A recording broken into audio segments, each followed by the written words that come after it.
Foreign Ministry and the Central Electoral Bureau Tuesday tried to find solutions to prevent crowding in the polling stations abroad in the second round of the presidential election due on November the 16th. The Romanian Foreign Minister Titus Corlețean suggested a sworn statement should be available for download on the internet ahead of the vote and signed in front of the polling station staff, and that the number of stations could be increased.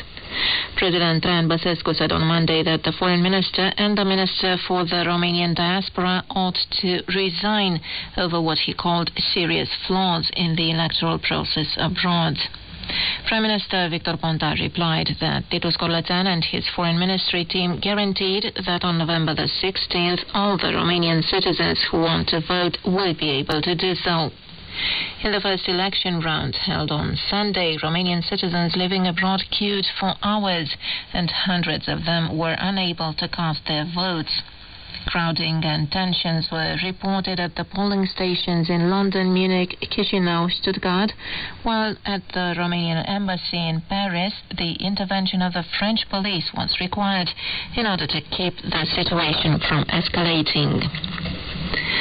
On Tuesday, the National Bank of Romania lowered the key interest rate by 0.25% to 2.75% per year. The central bank also decided to reduce the rate of compulsory minimum reserves for foreign currency liabilities from 16 to 14%. On the other hand, the National Bank keeps the compulsory minimum reserves for national currency liabilities at 10%. Romania will have a 2.4% economic growth rate in 2015 and 2.8% in 2016, according to the autumn forecast of the European Commission released in Brussels on Tuesday. The budget deficit will go down this year to 2.1%, and in 2015 it might rise to 2.8%, with a new decrease expected in 2016, according to the European Commission.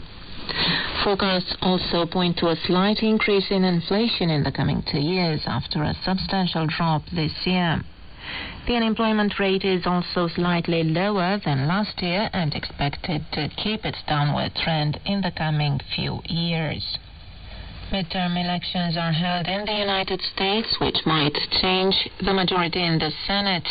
According to the Radio Romania correspondent, elections are held for 33 seats in the Senate and the 435 seats in the Chamber of Representatives.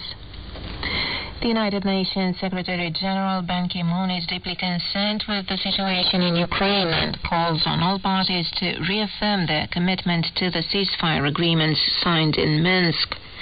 Previously, he said the so-called elections in the self-proclaimed People's Republics of Donetsk and Luhansk might undermine the truce deals. Kiev, backed by the European Union and the United States, has denounced the elections organized by the separatists. And that was the news.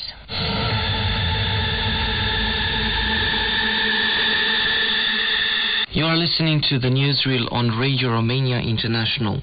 In the run-up to the second round of presidential election in Romania, the contenders are preparing new strategies. Report by Roxana Vasile.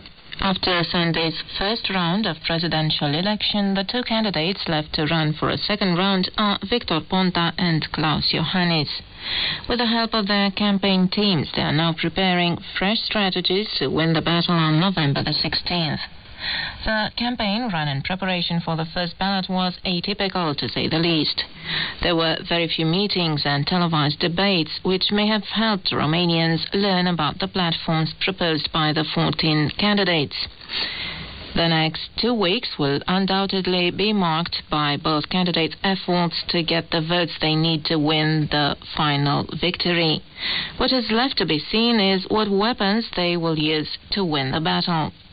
Winner of approximately 40% of the votes cast on Sunday, Social Democrat Prime Minister Victor Ponta, who is running for president as representative of the ruling alliance, made up of the Social Democratic Party, the National Union for the Progress of Romania and the Conservative Party, will start from pole position.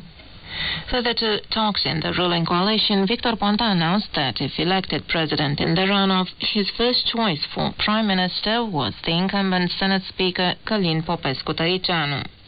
He came in third in the first round with more than 5% of the votes and is the president of the small reforming Liberal Party, splintered a few months ago from the National Liberal Party.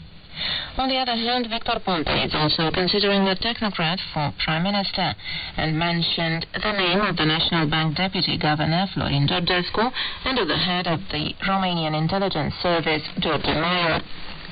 On the other hand, the president of the nationalist Greater Romania Party, Corneliu Vadim Tudor, who won 3.68% of the votes in the first round, and the independent candidate Todor Meleșcanu, a former foreign intelligence chief who also won around 1% of the votes, announced they would back Victor Ponta in the runoff. As for the other candidate, the ethnic German Klaus Iohannis, representing the Christian Liberal Alliance, he has announced he will not negotiate with his former contenders in order to get their support in the second round.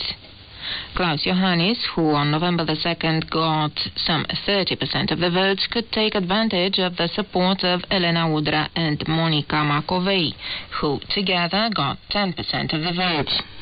Beyond any electoral calculations, however, it's only the personal option of each Romanian that will make the difference. Both Victor Ponta